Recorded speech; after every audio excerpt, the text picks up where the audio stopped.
Hello once again, fellow Star Trek fans. I hope your day is going well. And I'd like to talk to you guys today about another Star Trek model, one that I finished. This one was a little bit special. This model was a gift from my friend Gary. And Gary, if you're watching, this build was dedicated to you. I hope you're feeling better. And I hope the way I built it lived up to your expectations. And I hope you enjoyed watching. So thank you very much.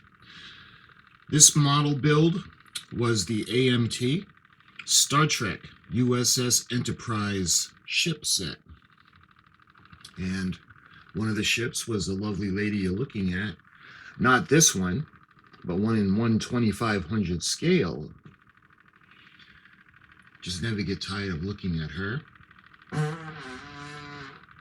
Very lovely lady. We're talking about the Star Trek 1/2500 scale USS Enterprise Starship set. You can see these are actual models that are finished that we'll put on the box. And let me put you guys on a tripod and we'll take a look at the finished product. Okay, so the interesting thing about this model kit, a lot of the ships from Star Trek, from AMT, they have stands. And interestingly, this model kit didn't have stands for this. Now, there is an AMT kit where they kind of put all these ships together, the 1/2500 scale. And I think it's got the NCC 1701. It's either got the NCC 1701A or the refit. And it's got the B, the C, the D, and the E. It also has the NX01. Now, they all have these small little dome kind of polar lights type of base. But this one does not. And because this was a gift, I wanted to make it interesting. I wanted to make it a little bit special. So what I did was I made a custom base. I wanted to make something that was going to be sturdy, that was going to be able to keep all the ships on, but on the same token, look, relatively good. Didn't want it to look terrible. And I didn't know what to make it, like a design, or I thought about doing the Delta logo, the Starfleet Delta logo insignia, but that's been done so many times. I wanted to try something different. So I thought, you know what, why not the United Federation of Planets logo itself? I figured that wouldn't be hard to do. And I had these special markers that were paint markers, excuse me, that I can actually use creatively. They're oil base and they're markers that act like pens, and it's a lot more, it's easier to do creative things with that than a paintbrush. So the first thing I did was I took a piece of scrap wood and I cut it on a scroll saw. And then what I did was I painted it, I put the logo on, and then I drilled holes into the side so I could put the switch. There's battery buttons, button batteries, excuse me, that are in this tiny little switch. What I did was I drilled it out and I slid it in, and it can be slid out again to change the batteries. And I put 3 LEDs. Now, I was worried about not being able to get 3 in, but I had really wanted 3. The problem I had was channeling out and being able to get the wires to fish through to the other side. Because don't forget, this is solid wood. So what I did was when I channeled this through, this went about halfway. But then I had to channel other areas in order to pass the wires through. But anyway, I was able to get 3 because I wanted a light for each ship. So let me go ahead and put it on for you guys. You can see all 3 ships do illuminate. The one on top, the B, I tried to push the light on the inside to go up. It has more of the secondary hull, but it's still lit up. You can see the refit. Personally, I would have done the NCC 1701, the NCC 1701A, and the NCC 1701B. because basically the refit and the O1, they're the same ship. Now they gave you the option of doing the A, but all it really had was the letter A, and that's it. A letter A on the top and a letter A on the bottom. Everything on the side would have still been the refit. And the color scheme is for the refit. So that's why I decided to do it as the refit. But you can see these models are very, very tiny. And it's much easier, I think, working on a 1/350 scale than working on the 1/2500 scale. But I think they came out pretty good. You can see the decals that went on. I use an awful lot of the micro sol and the micro set, especially for the refit and the B. Now, one of the only issue I have with the micro sol is one of the problems that I had was, it's not too bad, but the using the micro set and the micro sol on this paint ended up damaging the paint slightly and discoloring it. And actually, I did put a coat of clear coat on, and I think the clear coat did a pretty good job sealing in the decals. The micro set did a good job to kind of shrink them onto the model, and then the clear coat kind of locked everything into place. You can kind of see the shine from the clear coat. Start off with the NCC 1701.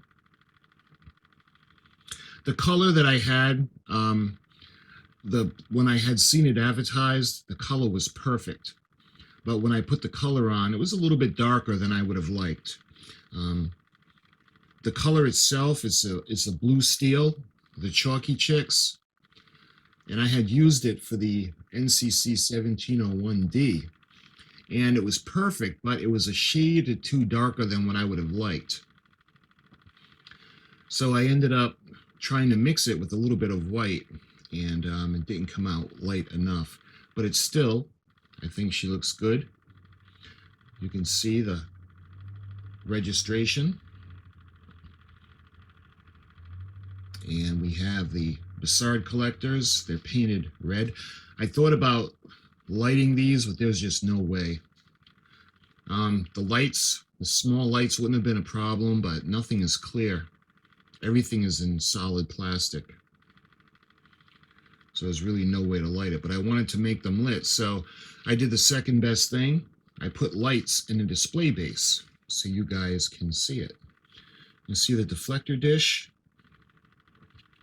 the sensor dome on the bottom. We've got the secondary hull. We've got the saucer pylon, that small blue stripe. Again, that paint was a little darker than what I would have liked, but I didn't have any. I thought about using the duck egg blue, but I didn't think it would go with the paint scheme, the darker paint. You can see the nacelle pylons,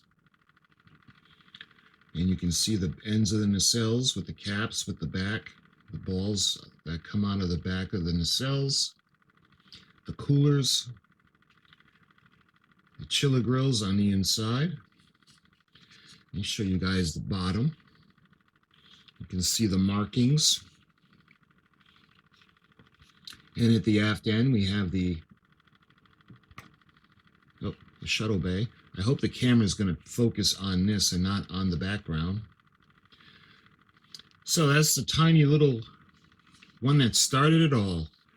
The USS Enterprise, my personal favorite, the NCC 1701.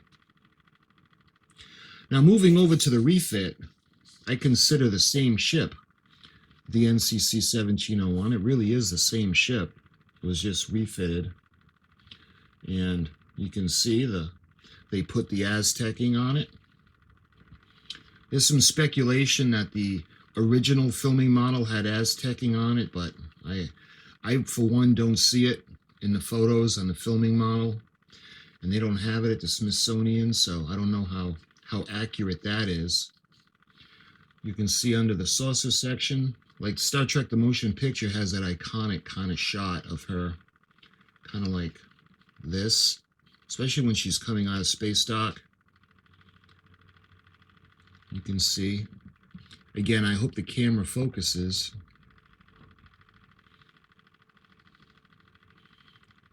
And the thing with this one, the Bussard, the nacelle pylons were just a bit warped. They weren't really shaped the right way. When they came off the tree, I don't know if it, from being buried during shipment or handling, or when they were formed, coming out of the mold, they didn't take right away. I had the same issue on the B, but we'll get to that one in a minute.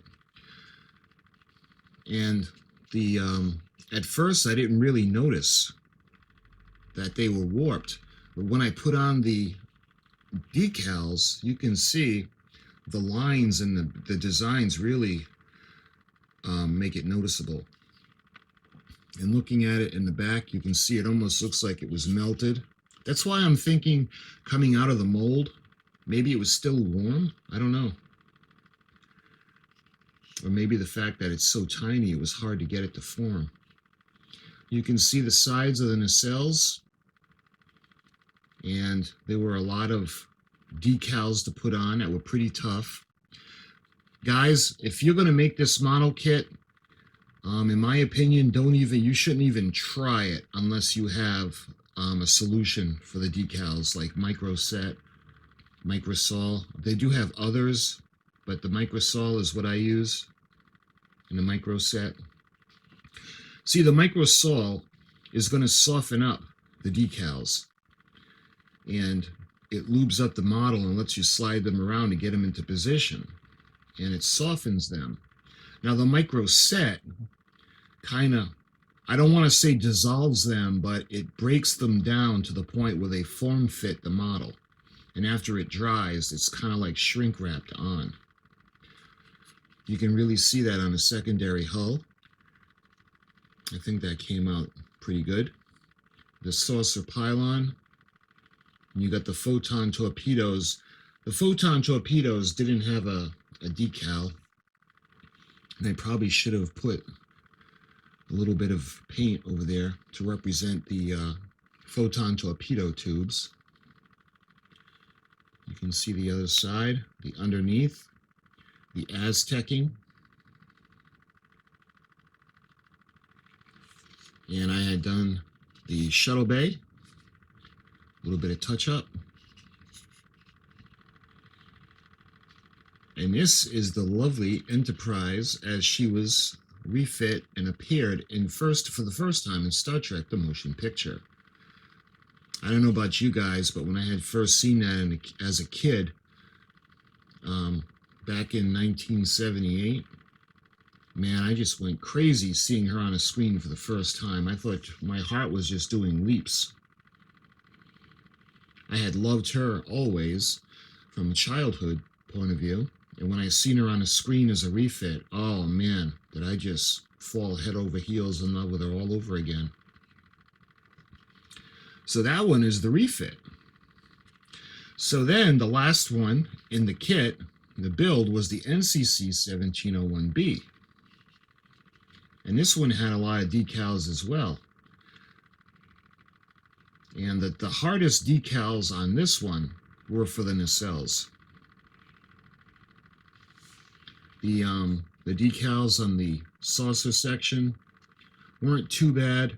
The secondary hull was a little tricky. Show you the underneath and with the way she's shaped. And some in the front. Now, I did touch up paint on this one as well because there was no sticker for the deflector dish. So I put it yellow, and I put it a little bit darker in the middle, kind of the way it would look like it was glowing. And then the saucer pylon, I painted silver, because that's what the instructions called for. And there was a section at the aft end, the silver that I had put on the back. And let's see, what else did I do? Oh, I did the impulse engines in the back of the primary hull. and the 2 impulse engine crystals and the bridge area. Now, I could be wrong, but I think I probably am, but I think the USS Excelsior, one of the main differences, I think there's 1 impulse engine crystal on the back. I'm not sure. There could be 2, but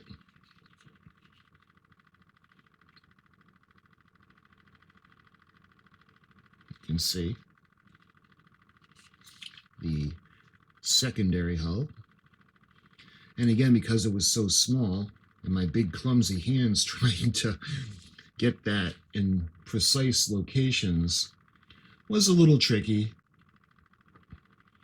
It took me longer than it probably would have taken you.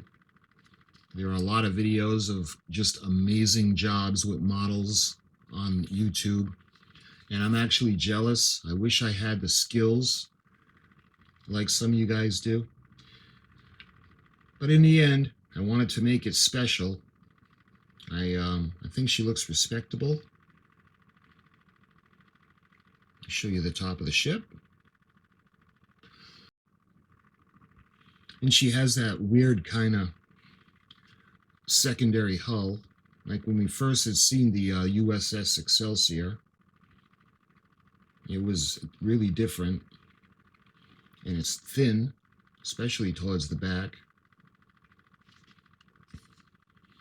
I'll try to show you the underneath of the ship. That's a good shot.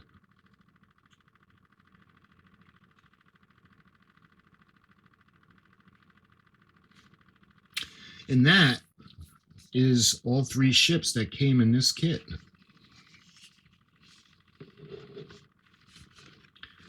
You can see, looking at the back of the box, it shows the Enterprise. These aren't actual size, but the Enterprise refit and the Enterprise B. And this was kit number. Let's see, I just had it.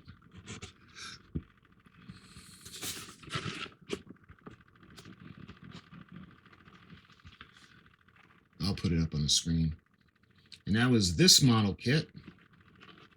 And this is my result.